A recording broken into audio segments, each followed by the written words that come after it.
Cette année, c'est la troisième édition de l'école de printemps en management de la créativité, autrement appelée Mosaïque Lille. Alors Mosaïque Lille est un séminaire qui s'adresse à des publics très variés, par exemple des entreprises, mais aussi des universitaires intéressés par des problématiques sociales et sociétales. En tout cas, ici à Lille, on est très contente aussi de vous recevoir. C'est la troisième édition et elle est différente de la deuxième qui était différente de la première. Donc on a fait 3 programmes différents et ce que vous allez vivre cette année ne sera pas reproduit l'année prochaine. Il y aura une 4e édition, mais à chaque fois le programme est à usage unique. Les profils des participants cette année sont très variés. On a des entrepreneurs, des chefs d'entreprise, des créateurs d'entreprise, des cadres, mais aussi des universitaires, facultés, écoles d'ingénieurs intéressés par toutes ces problématiques d'environnement, de territoire et la façon de les aborder par la créativité. Alors pour définir Mosaïque, on pourrait dire qu'il s'agit d'un concept, d'un hub de créativité, un hub international qui met en relation des gens, des profils qui ont envie de travailler ensemble et d'aborder toutes leurs problématiques en se creusant un peu l'esprit de manière différente, en utilisant leur hémisphère droit, leur hémisphère gauche, en essayant de créer ensemble des nouvelles idées et de les mettre en pratique. Ce qui caractérise Mosaïque surtout, c'est le réseau apprenant, des gens connectés ensemble et qui échangent leurs bonnes pratiques. Alors le programme de cette année est complètement changé par rapport aux 2 années précédentes. L'idée, c'est de faire travailler des profils très différents sur un site à réinventer. La thématique de la semaine, c'est réinventer les territoires. Donc on parle de méthodologie, de créativité. Donc on est allé en début de semaine sur le site de FIFCAI pour prendre possession un peu visuellement des lieux, pour discuter avec les habitants, ce qui est vraiment important, comprendre un peu l'histoire de ce lieu. Et puis après 2 jours de méthodologie, nous sommes venus ici nous inspirer en se disant que sur un lieu comme ça repensé, tel Los Angeles ou Lens, on pouvait avoir de bonnes inspirations qui pourraient alimenter un atelier de créativité qui aura lieu demain et dont le sujet sera la réinvention de FIFCAI. Alors le programme de Mosaïque Lille est vraiment varié. Il fonctionne par demi-journée, donc des demi-journées d'inspiration, des demi-journées avec des ateliers créatifs, des mises en situation, avec des animateurs bien sûr, mais des participants qui souvent jouent aussi le rôle d'animateurs.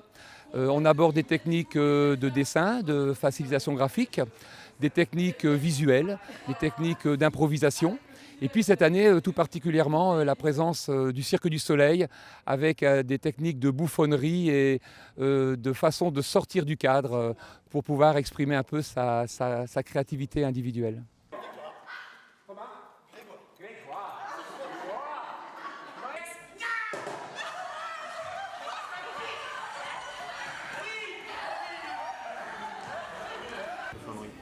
Le bouffon, c'est l'opposé du clown. Alors, le clown, comme public, on regarde le clown, puis on rit de toutes les conneries qu'ils font sur scène. Mais le bouffon, c'est l'opposé. On rit du public. Il y en a différents types de bouffons, différentes familles.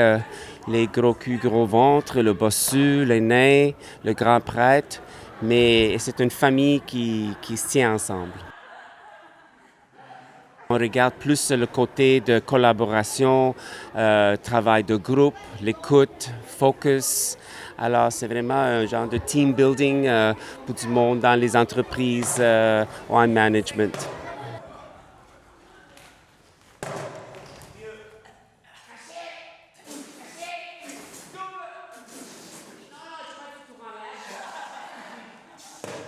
Moi, c'est ma façon de faire ça. Les maîtres avant moi, ils n'osaient pas aller si loin que ça. Alors c'est moi qui ai introduit ça parce que je trouve ces choses-là, on a tous en commun. Riche ou pauvre, on connaît qu'est-ce que c'est. Alors c'est moi qui ai poussé ce côté-là de bouffon plus osé. Mais c'est ma 2e fois à Lille. Je suis hors de mon zone de confort. Et j'aime bien ça parce que je peux trouver des liens avec ce que je fais dans le genre d'atelier que j'ai fait ici. Je l'ai trouvé génial. Ils ont embarqué même plus que j'ai pensé. En fait, ça, c'est pas vrai parce que j'ai mon tour à comment faire embarquer le monde, même s'ils ont peur. Puis je suis très heureux parce que le feedback est tellement fort et ils en parlent encore aujourd'hui. Alors je pense que j'ai bien fait ça et eux autres ont très bien fait ça. C'était un atelier sur l'utilisation du dessin dans la créativité. Alors j'ai pensé que les stagiaires étaient vraiment très très intéressés. J'ai vu plein d'étincelles dans leur regard à la fin de la formation et j'étais ravie en fin de journée quand ils ont mentionné ça comme étant un de leurs apprentissages de la journée. C'est même mieux quand on n'est pas doué en fait.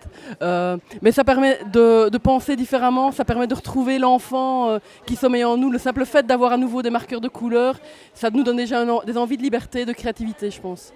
En fait justement on utilise beaucoup la caricature et les lieux communs en termes de dessin, mais ça vient vraiment en renfort. Et en fait ce n'est pas uniquement le dessin, c'est vraiment le mélange du dessin et des mots qui ensemble sont plus forts que chacun dans leur coin. Alors Mosaïque se passe dans une ambiance assez sympathique, un esprit ludique. Hein, les exercices que l'on propose de créativité sont tournés autour de la bienveillance, les gens se font confiance, ils se mettent en situation, ils échangent.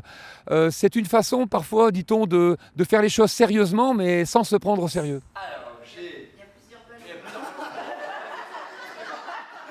J'ai à peu près 6 ou 7 balles. Ça c'est beaucoup pour un match de foot. Mais j'ai que vous dire. C'est un atelier d'improvisation théâtrale, donc je travaille l'impro pour développer des cultures collaboratives, donc aider, faire comprendre aux gens c'est quoi, quels sont les ingrédients d'une culture collaborative pour créer ensemble, comment ça se fait que ça marche, comment ça se fait que les improvisateurs ils y arrivent et puis que nous on a du mal. Il se trouve que les improvisateurs ont trouvé des exercices, des échauffements pour développer des capacités collaboratives. Quelles sont ces capacités collaboratives qu'ils développent et est-ce que nous, on ne peut pas simplement réutiliser les jeux qu'ils ont, eux, trouvés pour, en effet, développer nos propres capacités collaboratives dans les organisations, qu'elles soient privées, publiques, écoles, peu importe. On a tout à fait l'habitude de travailler avec des gens qui n'ont jamais fait de théâtre. C'est pas du tout un problème, on est habitué à ça. Alors en une séance de 3 heures, on va parler de sensibilisation. À un moment, l'objectif, c'est quand même de faire descendre les choses dans les tripes des gens. Mais ça, il faut travailler un petit peu plus longtemps que 3 heures, évidemment. Le truc, c'est que l'impro, c'est un sport, en fait. C'est pas quelque chose qu'on apprend et puis voilà, on le sait. C'est quelque chose qu'on doit travailler tous les jours. La créativité collaborative et la capacité collaborative, c'est la même chose. Une des demandes des participants, c'est vraiment la mise en contact, le réseautage. En fait, on n'organise pas ces sessions juste pour former les personnes ou les cadres. On organise pour les mettre en contact et que ces contacts soient durables. Donc finalement, ça serait un peu comme une sorte de réseau Facebook, mais en chair et en os, un réseau vivant. Alors sur cet événement et ce temps de formation, c'est la diversité des personnes rencontrées. C'est vraiment très très riche parce qu'il y a des personnes qui viennent de tout horizon. Et c'est la facilité des échanges avec les gens. Et on apprend beaucoup des autres, on apprend aussi beaucoup aux autres. Et la liberté de parole, surtout d'esprit, de liberté de parole, d'esprit, d'échanger les idées. C'est ça qui m'a plu beaucoup. Et aussi d'apprendre des techniques que je ne connaissais pas du tout sur la facilitation ou le travail en équipe. Donc j'en connaissais déjà quelques-unes, mais on apprend beaucoup également.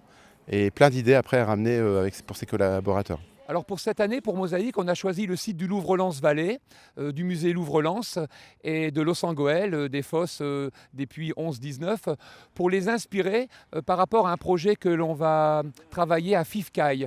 Donc l'idée, c'est de se demander comment on peut redonner vie à des territoires qui ont une histoire industrielle, par exemple l'exemple des mines, ou des histoires aussi comme on peut trouver dans la région lilloise. Comment travailler le moderne en étant ancré sur l'histoire. Souhaiter en faire un démonstrateur de la maison performante. Aujourd'hui, c'est une maison de 400 mètres carrés qui a été complètement éco-rénovée avec différents écomatériaux sur les 5 façades. Il y a 4 façades et la toiture. L'idée a été d'en faire une maison respectant quasiment les standards passifs. Donc elle consomme très peu d'énergie aujourd'hui.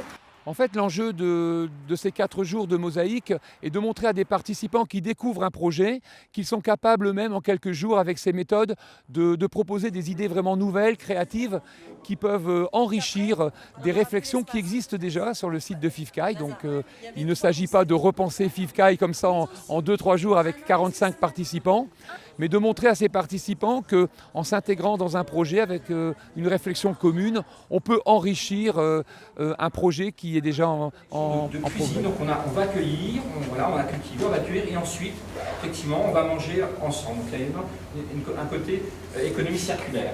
Troisièmement, se développer avec une ferme à insectes. Donc il y a quelques insectes qui seront présents dans une ferme pour nous approprier à nouveau nos amis les insectes.